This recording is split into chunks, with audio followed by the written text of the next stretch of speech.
اب آپ کے سامنے میں ایک چیز اور بیان کر دینا چاہتا ہوں، جو اس 10 دنوں کے اندر بڑے زور و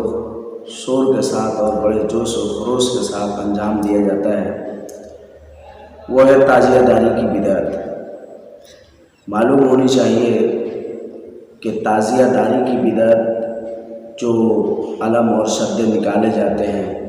زری اور بڑے بڑے قبے جیسے مزارات بنائے جاتے ہیں بانس سے، پتیلیوں سے، کاغذ سے، اس کی ایجاد، اس کی ابتدا اور کس طرح ہوئی، اس کے متعلق کچھ باتیں آپ کو ہم بیان کریں گے۔ رسم تعزیہ داری کی ابتدا و ارتقاء کے متعلق ایک تاریخی معلومات بیان کرنا چاہوں گا۔ سب سے پہلے آپ یہ جان لیجئے کہ یہ چیزیں یا دیگر بدعات و خرافات، خاص کر محرم الحرام میں بہت سارے بدعات و خرافات جو ہوتے ہیں، اس کی اصل وجہ شیعی حکومت کا آنا ہے، اور شیعہ حکومت کا سنی حکومتوں پر غلبہ پانے کی ایک وجہ بھی ہے۔ اسی لیے میں شیعی حکومت کی مختصر تفصیل کے بعد پھر اس تعزیہ داری کے رسم پر بھی روشنی ڈالوں گا۔ ہمیں یہ معلوم ہے کہ نبی اکرم صلی اللہ علیہ وسلم کے بعد خلفائے اربعہ، جن کو خلافت راشدہ یا خلیفہ راشد کہا جاتا ہے، ان کی حکومت کے بعد حکومت بنو امیہ کے ہاتھ میں آئی۔ بنو امیہ کی حکومت تقریباً 132 ہجری کے قریب زوال پذیر ہو گئی۔ اس کے بعد خلافت بنو عباسیہ کے ہاتھ میں آئی، اور بنو عباسیہ کی خلافت 14 صفر 656 ہجری بمطابق 13 فروری 1258 عیسوی میں ختم ہو گئی، یعنی 14 صفر 656 ہجری میں عباسیہ خلافت کا خاتمہ ہوتا ہے۔ اس سے پہلے جب عباسی خلافت شروع ہوتی ہے تو اس کے اندر تقریباً 10واں خلیفہ متوکل کے زمانے سے عباسی خلافت متزلزل ہونے لگتی ہے، طاقت کمزور پڑنے لگتی ہے، اور اس وقت جو 3 بڑی قابل قدر حکومتیں ان کے انڈر میں آ جاتی ہیں اور وہ حکومت کو دبانے لگتی ہیں، ان حکومتوں میں سے ایک حکومت بنی بویا کی حکومت بھی ہے۔ اس کا خاندان مورث اعلیٰ ابو شجاع بوائے بن فنا خسرو تھا۔ اس خاندان کا تعلق مازندران کے علاقے دوئلم سے تھا۔ مازندران یہ شمالی ایران کا ایک صوبہ ہے جو بحیرہ کیسپیئن کے ساحلوں پر آباد ہے۔ 1596 عیسوی سے قبل یہ علاقہ ترکستان کہلاتا تھا، اور بحیرہ کیسپیئن کا دوسرا نام بحیرہ قزوین بھی ہے، اور اس کے دائیں طرف کوہ کاف ہے۔ تو اس علاقے دوئلم سے تھا۔ بنی بوئے کو اسی لیے دیالمیہ بھی کہا جاتا ہے۔ یہ ایک ایرانی خاندان تھا۔ اس حکومت کے بانی 3 بھائی علی، حسن اور احمد تھے، جنہوں نے بالترتیب عماد الدولہ، رکن الدولہ اور معز الدولہ کے لقب اختیار کیا، اور انہوں نے ایران و عراق میں علیحدہ حکومتیں قائم کر رکھی تھیں، اور انہی میں معز الدولہ نے اپنی حکومت جب 334 ہجری میں بغداد پر عباسی خلیفہ کی حکومت پر قبضہ کرنے کے بعد شروع کیا، تو اس نے بہت سا ظلم اور ستم سنیوں پر کیا، بہت ساری چیزیں ایسی رائج کی جو شریعت میں نہیں تھی، اور اسی طرح سے جب وہ سن 351 یا 52 ہجری میں پہنچا تو اس نے عید غدیر خم کا اعلان کیا۔ عید غدیر خم یعنی جشن شہادت عثمان غنی رضی اللہ تعالیٰ عنہ کے منانے کا حکم دیا، اور ساتھ ہی ماتم، جب مہینہ محرم کا شروع ہوا تو ساتھ ہی ماتم اور غم حسین کی یاد کو تازہ کرنے کا عام حکم دیا۔ کہا کہ سارے بازار بند کر رکھے جائیں، عورتیں اپنے بال کھولے ہوئے، چہروں کو سیاہ کیے، کپڑوں کو پھاڑتے ہوئے سڑکوں اور بازاروں میں مرثیہ پڑھتی، منہ نوچتی اور چھاتیاں پیٹتی نکلیں۔ شیعوں نے اس حکم کو بخوشی تعمیل کی، یعنی شیعہ بہت خوش ہوئے اور اس حکم کو خوشی قبول کر لیے، مگر اہل سنت اس حکم کی تعمیل نہیں کی اور وہ خاموش رہے۔ پھر جب 353 ہجری میں اور 52 میں پھر اسی کام کو انجام دیا گیا اور اس مرتبہ سنیوں کو بھی حکم دیا گیا کہ وہ بھی اس کام میں شریک ہوں۔ لہٰذا سنی اس ذلت کو برداشت نہ کر سکے اور شیعہ سنی میں ایک طرح کا فساد برپا ہوا اور بہت زیادہ خون ریزی ہوئی، اور اس کے بعد سے آج تک یہ رسم تعزیہ داری چلتی آ رہی ہے۔ یہاں پر ایک بات اور بیان کرنی ہے کہ دیکھیے اس وقت کے سنیوں نے اس کو ذلت کا کام سمجھا اور تیار نہیں ہوئے اور شیعوں سے لڑ گئے، مگر آج سنیوں کی کثیر تعداد شیعی رسم و رواج میں بڑھ چڑھ کر حصہ لے رہی ہے اور سوچ رہی ہے کہ ہم سنی ہیں، نام نہاد سنی بنی بیٹھی ہے۔ افسوس ہے، ایسے لوگوں کو تاریخ کا مطالعہ کرنا چاہیے، اپنے اسلاف کے داستان کو پڑھتے ہوئے کتاب و سنت کا مطالعہ کرتے ہوئے اپنی اصلاح کرنی چاہیے، لیکن ایسا نہیں ہو رہا ہے۔ آئیے اب ذرا ایک چیز اور ہم آپ کو بتائیں کہ شیعہ سنی کا فساد کب سے ہے۔ یہ شیعہ سنی کا فساد 353 یا 52 ہجری سے نہیں ہے، بلکہ شیعہ سنی کا فساد بنو امیہ کی سلطنت کے ختم ہونے سے ہی لے کر کے شروع ہو گیا تھا، مگر یہ بیچ میں خلافت عباسیہ کے آخری دور سے مزید سر پکڑ لیا اور بڑا بھاری ہو گیا اور بہت زیادہ خون خرابی ہوئی، اور اس کے بعد اب تک اس طرح کا دور چلتے آ رہا ہے۔ یہیں پر ایک چیز اور ہم آپ کو بتا دیں کہ یہ تو بغداد میں بنی بوئے کی حکومت سے تعزیہ داری کی شروعات ہوئی، مگر یہ ایسی تعزیہ داری تھی جس میں چھوٹے چھوٹے قبے یا اس طرح کے چھوٹے چھوٹے ماڈل بنائے گئے تھے۔ بڑا تعزیہ جو آج کے دور میں ہم دیکھتے ہیں اس طرح کا نہیں تھا۔ ہاں، اس میں ایک چیز تعزیہ کا مفہوم تھا، یعنی لوگ غم میں نکلے۔ تعزیت کا مطلب کسی کی میت پر سوگ منانا، افسوس کرنا، اس کو تعزیت کہتے ہیں۔ تو اس معنی میں وہ اصل تھا، اور اس کے ساتھ ہی چھوٹے چھوٹے قبے تھے، اس طرح کا نہیں تھا۔ مگر یہ چیز آپ کو ایران میں دولت صفویہ، یہ بھی شیعہ حکومت تھی اور اس کے دور سے ایجاد ہے، اور 16ویں صدی عیسوی کے شروع سے تعزیہ داری کا رواج شروع ہو گیا، اور پھر رفتہ رفتہ بر صغیر ہند و پاک میں بھی تعزیہ داری ہونے لگی، اور اس طرح سے یہ کام امیر تیمور کے دور میں بڑی تیزی سے شروع ہوا۔ معلوم ہونا چاہیے کہ امیر تیمور جب 1398 عیسوی کو ہندوستان پہنچا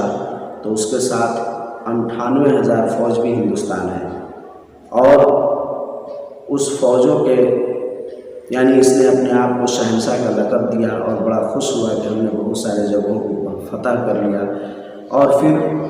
وہ محرم کے مہینے میں عراق جایا کرتا تھا قبر حسین کے طرف پر۔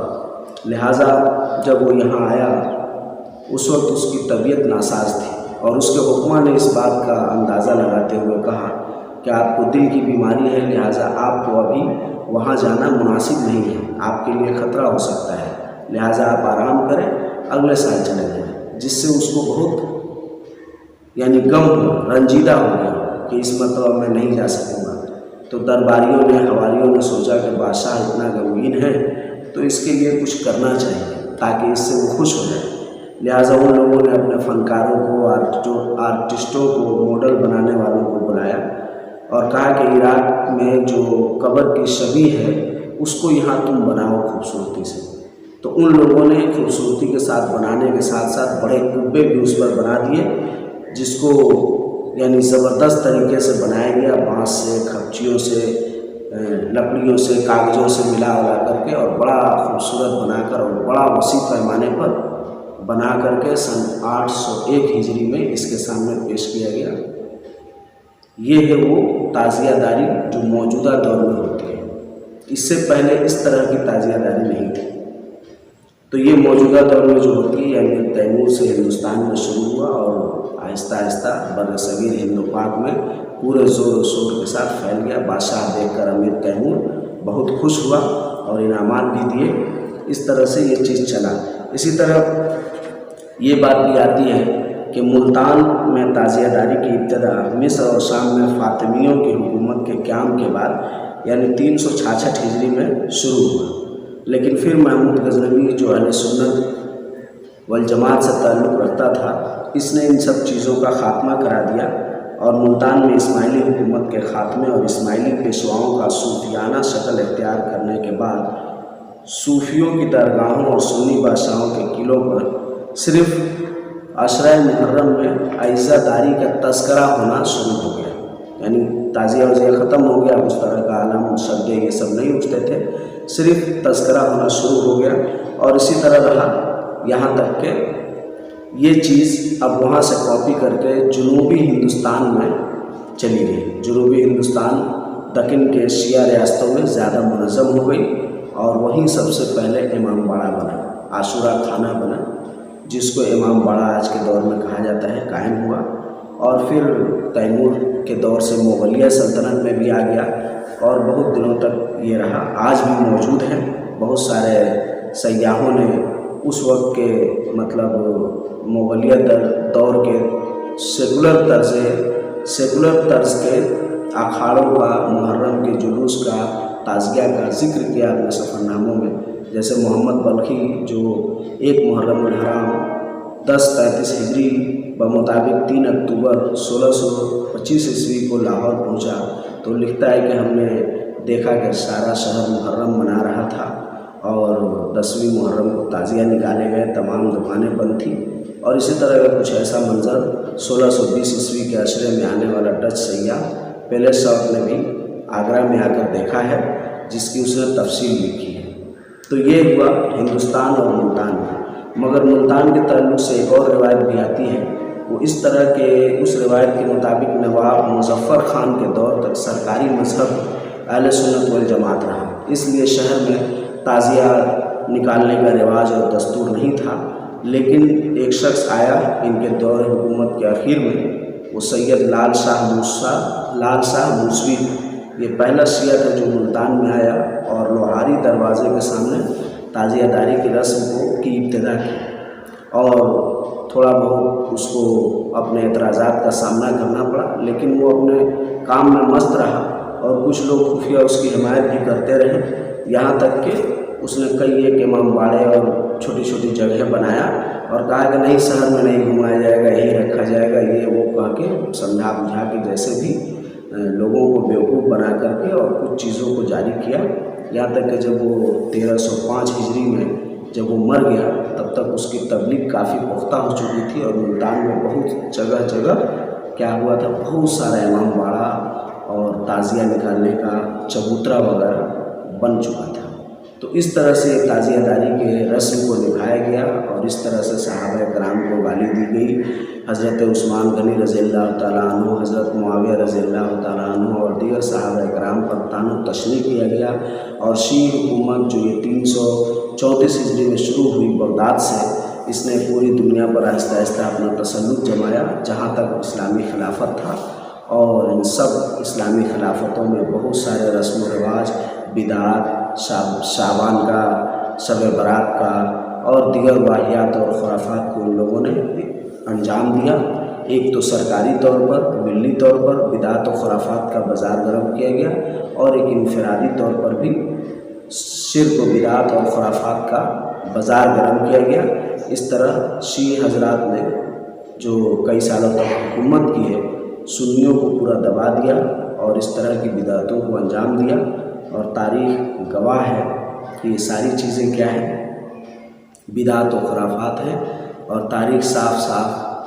چیخ اور پکار کے کہہ رہی ہے کہ یہ شیعوں کی ایجاد ہے، صحابہ کرام کی اس میں توہین ہے۔ اب آپ ہی بتائیں کہ جب صحابہ کرام کو وہ لوگ گالیاں دیتے تھے تو کیا حضرت حسین رضی اللہ تعالیٰ عنہ ایک صحابی رسول نہیں ہے؟ کیا وہ اللہ کے رسول کے نواسے نہیں ہیں؟ تو ان سے انہوں نے کیسے محبت کر لی؟ حقیقت یہ ہے کہ یہ سب بدعات و خرافات والے ہیں، ان سب چیزوں سے ہمیں بچنا چاہیے۔ اسی طرح اس میں